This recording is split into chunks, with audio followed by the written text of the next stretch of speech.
신약성경 누가복음 2장 25절부터 35절까지를 보겠습니다. 2장 25절입니다. 예루살렘에 시몬이라 하는 사람이 있으니 이 사람은 의롭고 경건하여 이스라엘의 위로를 기다리는 자라. 성령이 그 위에 계시더라. 그가 주의 그리스도를 보기 전에는 죽지 아니하리라 하는 성령의 지시를 받았더니 성령의 감동으로 성전에 들어가며 마침 부모가 율법의 관례대로 행하고자 하여 그 아기 예수를 데리고 오는지라. 시몬이 아기를 안고 하나님을 찬송하여 이르되 주제여 이제는 말씀하신 대로 종을 평안히 놓아주시는도다. 내 눈이 주의 구원을 보았사오니 이는 만민 앞에 예비하신 것이요 이방을 비추는 빛이요 주의 백성 이스라엘의 영광이니이다 하니 그의 부모가 그에 대한 말들을 놀랍게 여기더라. 시몬이 그들에게 축복하고 그의 어머니 마리아에게 말하여 이르되 보라, 이는 이스라엘 중 많은 사람을 패하거나 흥하게 하며 비방을 받는 표적이 되기 위하여 세움을 받았고 또 칼이 내 마음을 찌르듯 하리니 이는 여러 사람의 마음의 생각을 드러내려 함이니라 하더라. 아멘.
다 같이 다시 한번 기도하겠습니다.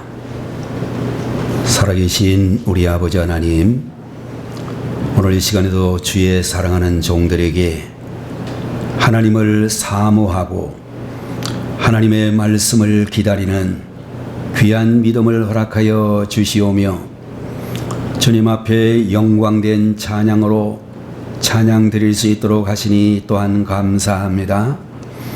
하나님께서 저들의 찬양을 받으시고 이 예배에 주님 임하시기를 간절히 소원하오며 허락하신 주의 말씀을 들을 때에 우리 백성들이 주님 앞에 회개하고 자복하며 아버지 하나님이여 주님 앞에 더 가까이 나가는 이들이 되게 해 주시옵소서. 오늘의 말씀을 통하여 예수 그리스도의 오심을 사모했던 주님의 탄생을 기다렸던 성도를 통하여 저희들에게 귀한 교훈과 은혜의 말씀이 될 줄 믿습니다.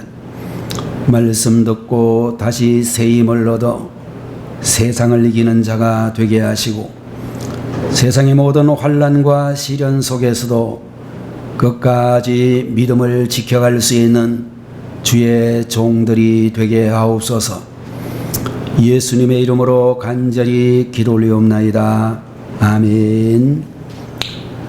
오늘 이 시간에는 누가복음 2장 25절에서 35절까지 있는 말씀을 가지고 기다림의 행복이라는 제목으로 말씀을 함께 보도록 하겠습니다.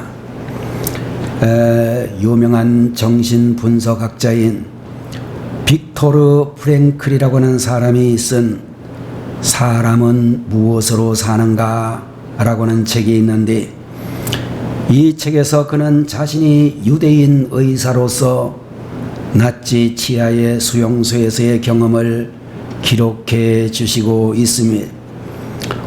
독일이라고 하는 나라가 2차 세계대전에서 패전의 분위기가 물어있고 있었던 1944년 겨울, 이 닥터 프랭클이라고 하는 이 학자도 아우슈비츠 유명한 그 수용소에 수감이 되어졌습니다. 이 포로 수용소에 있었던 많은 유대인들이 소망하기를 이번에 경험하게 되어지는 크리스마스만큼은 가족들과 함께 지내겠다라는 그런 소망을 가지고 있었는데, 그러나 그 해를 아무런 소식이 없이 그냥 넘어가게 되자 많은 사람들이 그의 겨울에 목숨을 잃었다라고는 이야기를 쓰고 있습니다. 도저히 사람이 살아갈 수 없는 이 유대인 수용소, 그 중에서도 가장 악명 높았던 아우슈비츠 수용소에서 끝까지 살아남은 사람은 어떤 사람인가에 대해서 프랭클이라는 이 정신분석학자가 기록을 해주고 있는데, 마음에 분명한 희망을 가진 사람, 분명한 기다림이 있는 사람, 사랑하는 애인이나 아내나 가족이 기다리고 있는 사람, 돌아가서 자신이 꼭 이룩해야 할 일이 남아있는 사람은 그 엄중한 상황에서도 죽지 않고 살아서 해방을 맞이하게 되었다는 것을 그는 목격할 수 있었습니다. 여러분들, 우리가 잘 알고 있는 대로 이 사람은 또 계속해서 말하기를 사람은 먹는 것으로 사는 것이 아니요 오직 희망으로 산다, 오직 기다림으로 산다라고 하는 그런 말을 우리들에게 전해주고 있습니다. 사회심리학자 에릭 프롬이라고 하는 사람은 인간을 가리켜 희망을 품고 사는 존재, 미래를 바라보며 사는 존재라고 말을 하면서 인간을 유명한 라틴어 호모 에스페란스라고 하는 그런 이름으로 인간을 부르고 있는 것을 볼 수 있습니다. 내일에 대하여 희망을 가진다면 그 희망은 인간의 의지이며 용기요 모든 불행을 치료할 수 있는 명약이라고 말할 수가 있을 것입니다. 유명한 신학의 거장 몰트만이라고 하는 분은 말씀하기를 나는 소망한다. 그러므로 나는 존재한다라는 말을 해주기도 했습니다.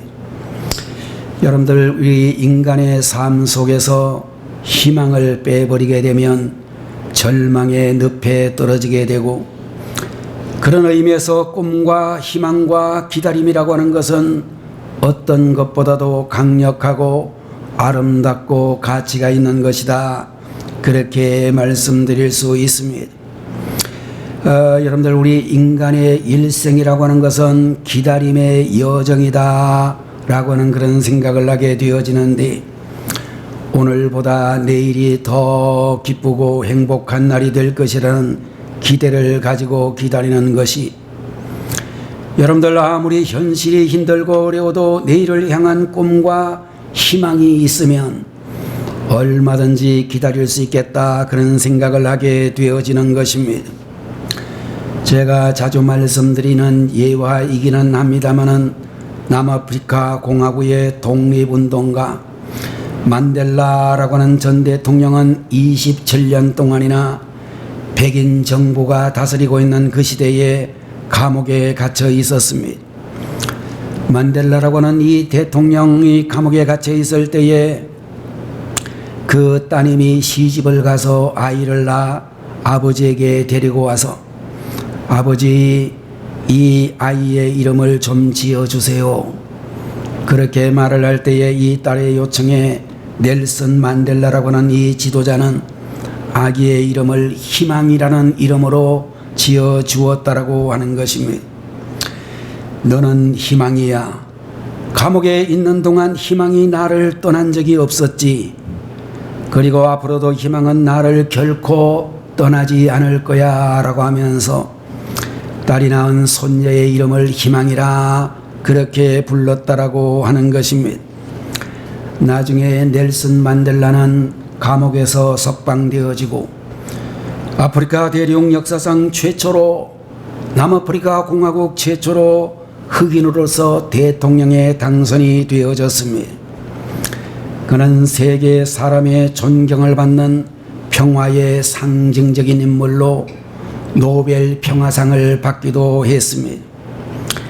오랜 감옥 생활 속에서도 그는 희망의 봄을 기다렸고, 그 기다림은 그에게 진정한 자유와 소망을, 그리고 사랑이 무엇인지를 깨우쳐 주었다라고 말하고 있으며, 넬슨 만델라가 정말로 위대한 것은 그가 감옥에서 이렇게 석방되어지고 대통령으로 당선되고 난 이후에도 그를 감옥에 쳐넣은 그 전 백인 지도자들을 한 사람도 감옥에 집어넣지 않았다라고 하는 것입니다.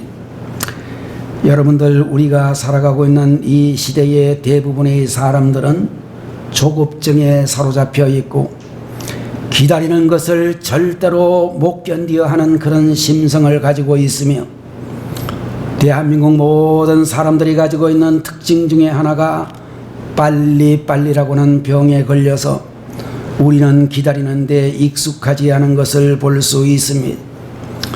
전 세계 모든 민족들 가운데서 사탕을 입에 넣자마자 어더덕 그렇게 씹어버리고 깨어버리는 그런 사람들은 한국 사람들밖에 없다라는 이야기도 있습니다. 자판기에 커피를 뽑는 것만 봐도 얼마나 우리나라 사람들이 기다리지를 못하는 사람인지를 알 수가 있는데, 실험을 해보았더니 10명 가운데 3사람은 동전을 넣자마자 뚜껑을 열고 컵을 붙잡고 있는 사람들이었으며, 나머지 7사람들도 다 나오게 되면 불이 꺼지도록 되어져 있는데 대부분은 커피가 들어있는 그 뚜껑을 열고 허리를 숙여 쳐다보고 있다라고 알려져 있습니다. 여러분들, 우리가 집에서 밥을 할 때도 기다림이 필요하듯이 빨리 밥 먹고 싶다고 해서 소뚜껑을 열면 밥이 제대로 익을 수가 없는 것과 마찬가지로 우리 인생에는 반드시 기다림이라고 하는 것이 부여하다, 그렇게 생각되어지는 것입니다. 기다림이라고 하는 것은 내일의 희망이요 꿈이며, 기다림은 우리 인생을 성숙하고 풍요롭게 한다라고 말씀드릴 수 있을 것입니다. 여러분과 제가 함께 보고 있는 누가복음 2장 25절 이하를 보게 되면 일생 동안 희망을 품고 살아갔던 한 사람을 만나게 되어지는데 그의 이름은 시몬이라고 하는 할아버지였다 라고 성경은 말씀을 해주시고 있습니다. 여러분들, 우리가 시몬이라고 하는 이 이름의 의미는 하나님께서 들으셨다 라는 그런 아름다운 의미가 담겨 있다라고 하는 것입니다. 여러분들, 이 시몬이라고 하는 이분은 한평생 동안 장차 이 땅에 메시아로 탄생하실 예수님을 기다리고 있었습니다. 예수님을 만나기 전에는, 예수님을 보기 전에는 결코 죽지 아니하리라는 확신을 가지고 살아왔습니다. 마침내 아기 예수님을 품에 안고 기쁨과 감사의 찬송을 올려드리는 시몬 할아버지의 믿음을 우리는 보고 있습니다. 그는 비록 나이가 들었지만 가장 멋진 할아버지의 모습을 우리들에게 보여주고 있다, 그렇게 생각이 되어집니다. 시몬 할아버지의 마음에는 기쁨과 평안이 충만했으며 그의 입술에는 찬송이 넘치고 축복의 말씀이 있었고 그의 얼굴에는 잔잔한 천사의 미소가 있었다라고 우리가 미루어 짐작이 되어지는 것입니다. 여러분들, 이 시몬 할아버지는 이 세상에서 가장 행복한 할아버지의 모습을 보여주고 있는데, 오늘 이 자리에서 예배를 드리고 계시는 우리 남녀노소 모든 성도님들의 노년의 시간이 이 시몬 할아버지처럼 은혜와 평강이 충만하게 되시기를 바라는 것입니다. 어떻게 하여 그렇게 행복이 넘치는 복된 삶을 살 수가 있었을까? 첫 번째로 그는 의롭고 경건한 자였기 때문이다, 이렇게 말씀을 드릴 수 있는데, 여러분들 25절의 말씀을 보게 되면 이 사람은 의롭고 경건하여 라고 하는 말씀이 기록이 되어져 있습니다. 경건하다 라고 하는 이 말씀은 하나님과 바른 관계 속에 있다는 것을 말씀하고 있고, 또 여러분들, 우리는 스스로의 행위를 통하여 결코 하나님의 의를 만족시킬 수가 없으며 하나님의 의가 예수 그리스도를 믿는 믿음을 통하여 우리에게 지어지는데 이것을 칭이라는 말로 부르고 있기도 합니다. 여러분들, 하나님의 의가 우리에게 전가되어 의롭다고 인쳐주시는 은혜를 말씀하고 있는 말이 칭의의 구원이라는 말이 되어질 것입니다. 여러분들, 우리는 하나님의 은혜로 의롭다 인정을 받았기 때문에 하나님과 바른 관계 속에 있을 때에 의로운 자가 된다라고 그렇게 말씀을 해 주시고 있습니다. 로마서 3장 10절 이하를 보게 되면 바울은 말씀하기를 의인은 없나니 하나도 없으며 깨달는 자도 없고 하나님을 찾는 자도 없고 다 치우쳐 함께 무익하게 되고 선을 행하는 자는 없나니 하나도 없도다. 그들의 목구멍은 열린 무덤이요 그 혀로는 속임을 일삼으며 그 입술에는 독사의 독이 있고 그 입에는 저주와 악독이 가득하고 그 발은 피 흘리는 데 빠른지라. 파멸과 고생이 그 길에 있어 평강의 길을 알지 못하였고 그들의 눈앞에 하나님을 두려워함이 없느니라 함과 같다라고 그렇게 말씀을 해 주시고 있습니다. 자, 여러분들, 하나님을 알지 못하는 자들의 모습에 대하여 로마서 3장 10절 이하에 나오는 이 말씀을 보면 이런 마음을 가지고 있는 사람들이라고 하면 아무리 인간적으로 세상적으로 노력하고 애를 써도 의로운 자의 길을 걷기는 불가능하다, 그렇게 이야기할 수밖에 없는 것입니다.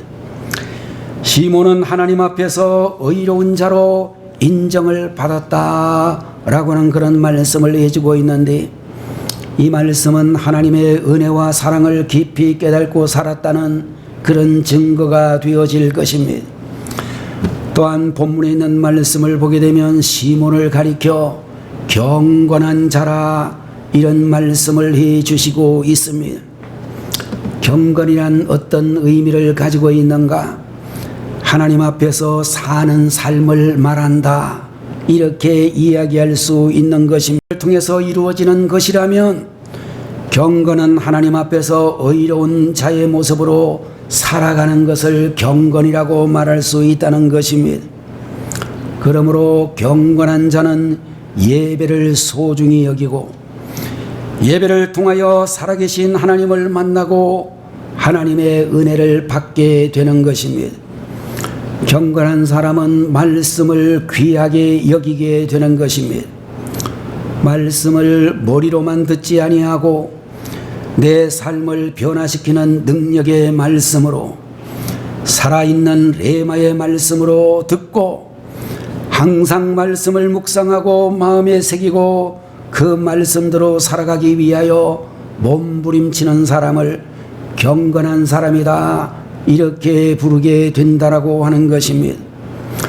경건한 자는 항상 하나님과 동행하고 기도를 통하여 주님의 음성을 듣는 자라고 말할 수 있을 것입니다. 야고보서 1장 27절을 보게 되면 하나님 앞에서 정결하고 더러움이 없는 경건은 곧 고아와 과부를 그 환난 중에 돌보고 또 자기를 지켜 새 속에 물들지 아니하는 것이라고 말씀해 주시기도 했습니다. 여러분들, 주님의 마음을 본받아서 날마다 겸손과 온유함으로 주님께 영광을 드러내는 여러분들 의롭고 경건한 성도님들이 다 되셔야 되겠습니다. 두 번째로 여러분들, 우리가 만나고 있는 시몬이라고 하는 이 성도님은 하나님의 위로를 기다리는 자라고 말씀해 주시고 있습니다. 당시 이스라엘이라고 하는 이 나라는 로마 제국의 식민지 상태로 있었습니다. 우리나라도 일본에게 36년 동안 식민지로 살았던 안타까운 시절이 있었고, 고대의 우리 삼국시대나 그 전에 있었던 그런 나라들도 중국 황제의 인정을 받아야 되는 약소국의 서름을 가지고 있기도 했습니다. 여러분들, 로마 식민지 상태에 있었던 이스라엘 백성들의 경건한 신앙인들은 황제 숭배를 국가 정책으로 삼았던 그 시대에 엄청난 핍박을 받았고, 땀 흘려 거둔 곡식은 로마의 세금으로 바쳐야 했습니다. 시몬 할아버지는 하나님의 백성들인 이스라엘에 하나님의 위로가 필요하다는 사실을 잘 알고 있었습니다. 장차 오실 메시아는 바로 이스라엘 백성들에게 위로를 해주시는 분이시다 라는 사실을 그는 믿고 있었습니다. 이사야 49장 13절에 하늘이여 노래하라, 땅이여 기뻐하라, 산들이여 즐거이 노래하라, 여호와께서 그의 백성을 위로하셨은즉 그의 고난당한 자를 긍휼히 여기실 것임이라, 이렇게 말씀을 해주시고 있습니다. 여러분들, 우리 하나님은 고난당하는 백성들을 위로하시고 긍휼히 여겨주시며 우리의 삶의 현장 가운데서 경험하는 어떠한 어려움 가운데 있을지라도 위로해 주시는 하나님이시라고 말씀해 주시고 있습니다. 여러분과 제가 환난 가운데서도 찬송을 드릴 수 있는 이유는 바로 위로의 하나님께서 우리와 함께 하시기 때문이라 그렇게 말씀을 드릴 수 있습니다. 어떤 중학교에 다니고 있는 한 여학생이 백혈병에 걸려서 항암 치료를 받게 되었습니다.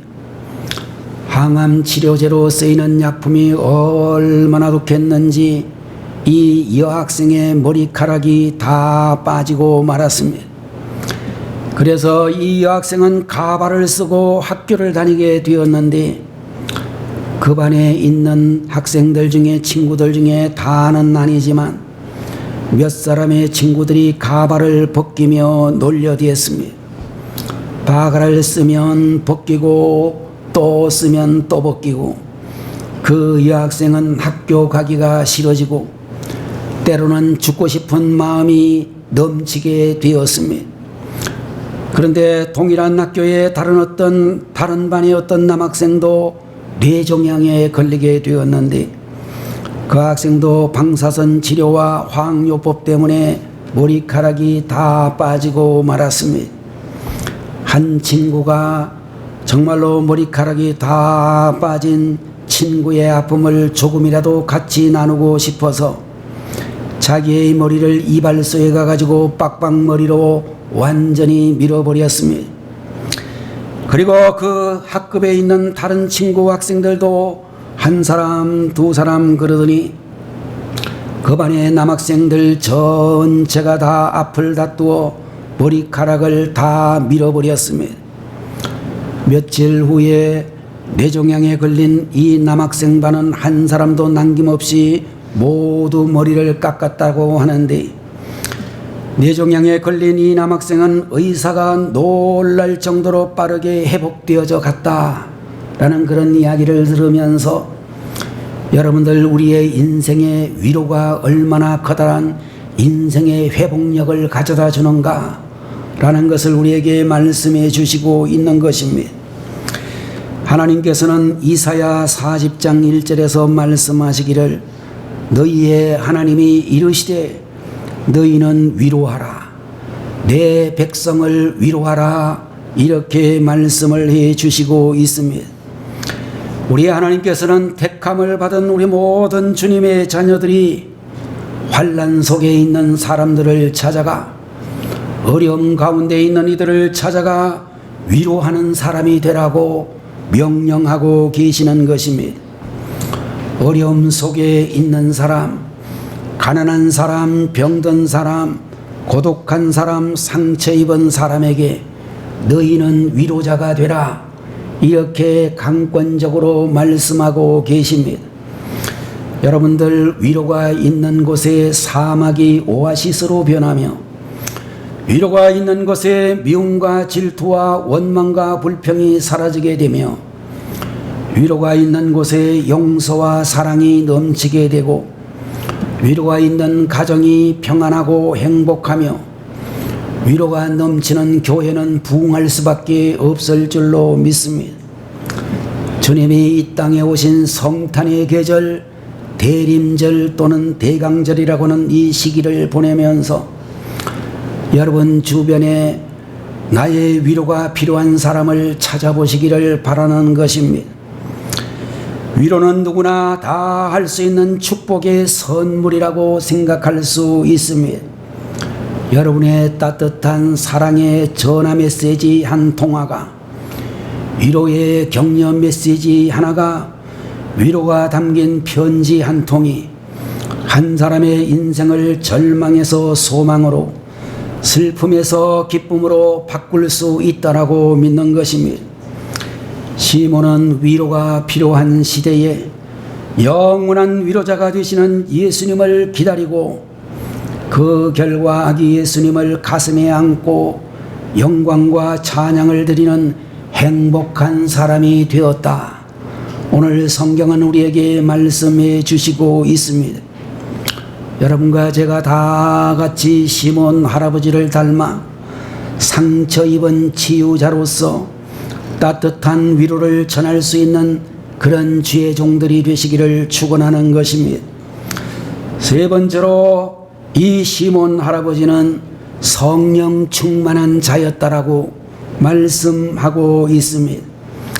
25절 마지막 부분을 보게 되면 성령이 그 위에 계시더라 이런 말씀이 기록되어져 있고 26절에 있는 말씀을 보면 그가 주의 그리스도를 보기 전에는 죽지 아니하리라 하는 성령의 지시를 받았다라고 말씀해 주고 있습니다.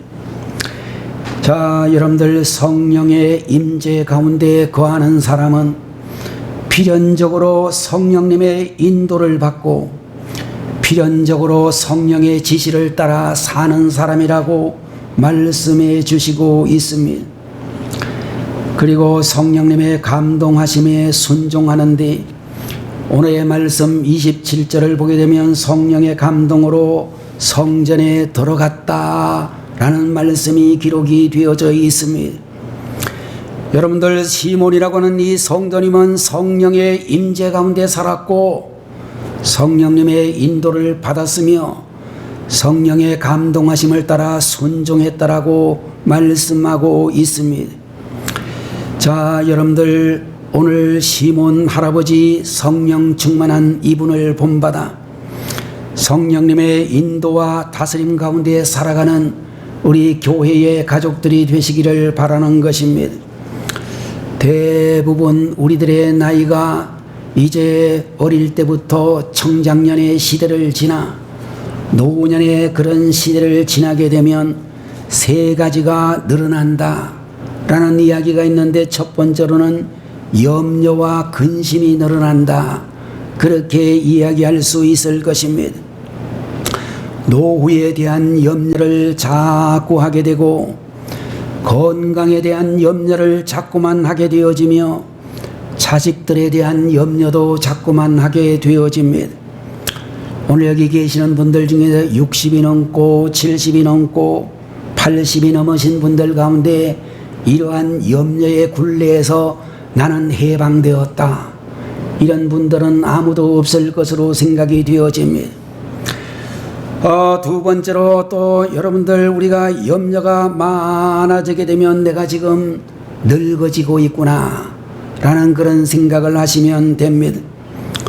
또한 여러분들, 우리들이 알게 된 것은 두 번째로는 나이가 들면 들수록 고집이 자꾸 늘어가고 자존심이 자꾸만 강해지는 것을 볼 수 있습니다.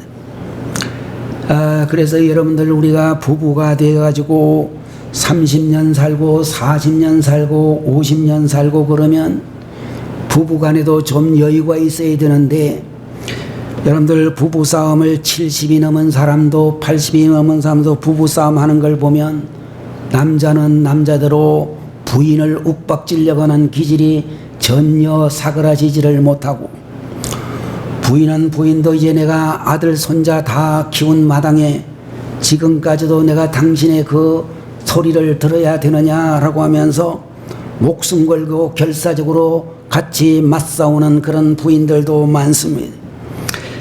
자, 여러분들, 사람들이 나이가 많으면 좀 여유가 있어야 되는데 그렇지 않다는 것입니다. 고집만 세지고 자존심만 강해지는데, 그러면 여러분들, 내가 지금 나이가 많이 들었구나, 그런 생각이 저절로 드는 것입니다. 세 번째로 여러분들, 우리가 나이가 많이 들면 들수록 특징이 하나가 뭐냐면 욕심이 점점 더 많아진다는 것입니다. 나이가 많은 나이가 뭐 하겠어, 욕심을 다 내려놓는 것이 아니라 내 손에 쥐고 있어야 안심이 되고, 그래서 자꾸만 내 것으로 만들려고 하는 욕심이 늘어나는 것을 볼 수 있습니다. 어떤 집에 아버지가 돌아가시고 어머니가 홀로 계시는데, 이 어머니가 아마 가지고 있는 집이 좀 넓었던 것 같습니다. 큰 집에 어머니 혼자가 사시는데 어느 날 아들 내외가 쳐들어왔습니다. 그리고 어머니를 골방에다가 가두고 이 아들 내외가 하는 말이, 이 큰 집을 엄마 혼자 쓰는 것이 무슨 필요가 있느냐, 이 집에서 당장 나가라. 어머니를 쫓아내려고 하는 그런 아들의 이야기가 요사이 여러분들, 우리가 많이 들을 수 있는 이야기가 되어질 것입니다. 그런데 여러분들, 오늘 여러분과 제가 만나고 있는 이 시몬이라고 하는 분은 나이가 많이 들었음에도 불구하고 의롭고 경건한 모습으로 살아왔고 위로를 기다리는 겸손한 모습으로 살아왔으며 성령님의 인도와 다스림 가운데 거했다라고 하는 그런 말씀을 해 주시고 있습니다. 이제 여러분과 저는 어떤 마음으로 살아야 될까? 정말 오늘 본문에서 말씀하고 있는 대로 의롭고 경건한 사람으로, 하나님의 위로를 기다리는 사람으로 위로를 기다리는 사람들에게 위로를 전해주는 사람으로, 성령 충만한 사람으로 살아야 될 줄 믿습니다. 1955년 가을 미국의 오레곤주 유게네라고는 마을에 마을 회관에서 종교 영화를 상영한다는 광고가 붙어서 그 마을 사람들이 다 모여서 영화를 보게 되었는데, 그날 그때에 상영되어진 영화는 한국 전쟁에서 생긴 전쟁 고아들의 참상을 소개하면서 이 한국 전쟁의 고아들을 돌보는 손길을 찾는다, 그런 내용의 영화가 상영되었습니다. 그 영화를 보았던 한 농부 부부의 가슴 속에 잔잔한 파문이 일어나기 시작하고, 그러면서도 그들은 그 고아들이 정말 불쌍하기는 하지만 가난하기 짝이 없는 우리들이 나설 일은 아니라고 생각하면서 무거운 마음을 가지고 집으로 돌아왔습니다. 그런데 하루가 지나고 이틀이 지나고 한 주이 지나고 그러면서 영화의 장면들이 점점 더 선명하게 떠오르게 되었습니다. 이들 부부는 이 일을 놓고 어떻게 하면 좋을지 하나님이 지혜를 달라고 기도하기 시작했고, 마침내 두 부부는 큰 결심을 하게 되었습니다. 이 사람들이 별로 부유한 농사 짓는 농사꾼이 아님에도 불구하고 농장의 한 부분을 팔아가지고 직접 한국으로 가 8명의 고아들을 양자로 데려와야 되겠다, 그렇게 생각하고 농장을 팔아가지고 이렇게 한국에 와서 이들을 8명의 고아들을 데리고 들어갔습니다. 이 사실이 마을에 있는 마을 신문에 기사로 나가게 되자 여기저기에서 이들을 돕겠다는 편지가 왔고, 어떤 가정에서는 이분들처럼 고아들을 양자로 입양하겠다는 연락이 오게 되었습니다. 마침내 이 농부 부부는 전적으로 이 일에 매달리게 되었는데, 그들이 바로 여러분들도 잘 아시는 유명한 홀트 아동복지회의 주인공 해리 홀트 부부라고 알려져 있습니다. 여러분들, 우리들도 신앙생활하면서 성령님이 우리에게 주시는 감동을 소멸하지 아니하고 순종하게 될 때에 이와 같이 생명을 살리는 하나님의 손길이 될 수 있다라고 분명히 믿는 것입니다.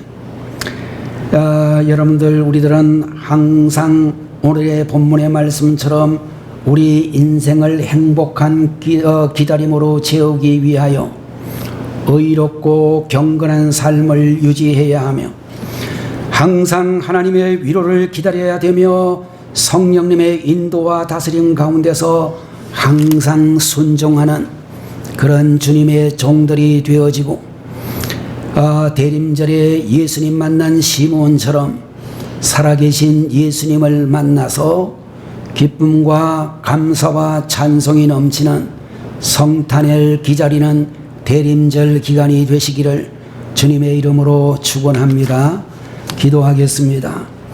거룩하신 하나님 아버지, 예루살렘 성전에서 태어나신 예수님을 만나 축복하며 기도했던 시몬 할아버지를 보면서 오늘도 저희들에게 주님의 성탄을 기다리는 행복을 누리게 하여 주옵소서. 의롭고 경건한 성도들이 되게 하시고, 하나님의 위로를 기다리며 사람들에게 위로를 전달할 수 있는 저희들이 되게 하시고, 성령 충만하여 주님 앞에 진심으로 헌신하고 순종하고 봉사하는 자들이 다 되게 하시옵소서. 예수님 이름으로 간절히 기도 올리옵나이다. 아멘. 지금은 어두운 세상에 빛으로 오셔서 우리의 모든 죄짐을 지시고 십자가를 지신 우리 주 예수 그리스도의 무한하신 은혜와 하나님 아버지의 극진하신 사랑하심과 성령님의 감동 감화하심이 오늘 주님 앞에 나와 대강절 두 번째 주일 예배를 주님 앞에 올려드린 사랑하는 주님의 모든 자녀들 머리 위에, 저들의 가정과 사업장 위에, 우리가 살아가고 있는 대한민국의 모든 백성들 위에 지금부터 영원 무궁토록 함께 계시기를 간절히 축원하옵나이다. 아멘.